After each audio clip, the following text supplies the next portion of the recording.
படம் சூப்பராக இருக்குண்ணே. சூப்பராக பண்ணியிருக்காரு, லெஜெண்ட் சூப்பராக பண்ணியிருக்காரு.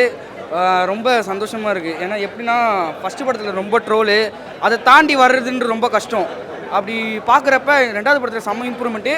அவருக்கு எப்படி வந்து ஃபைட்டு எப்படி மாஸ், அவருக்கு மாஸ் காமிக்கல, கதையாக அவரை மாஸாக உருவாக்கியிருக்கு. அப்படி பார்க்கும்போது ரொம்ப சந்தோஷமாக இருக்குது.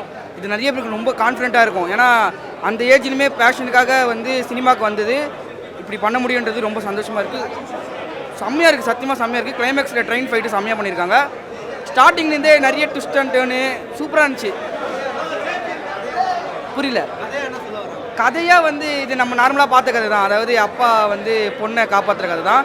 ஆனால் நிறைய இன்ட்ரெஸ்டிங்கான சீன்ஸ்லாம் சூப்பராக இருந்துச்சு.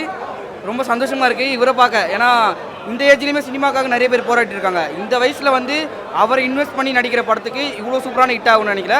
கண்டிப்பாக படம் ஹிட்டு தான். எனக்கு ஓவரால் படம் நல்லா இருந்தது ப்ரோ. இன்ட்ரெஸ்ட்டாக இருந்தது. ஃபஸ்ட் ஹாஃபில் 2 ஹவரும் நல்லா சூப்பராக இருந்துச்சு. அவ்வளோதான். நல்லா ஹிட்டு தான், கன்ஃபார்ம் ஹிட்டு தான்.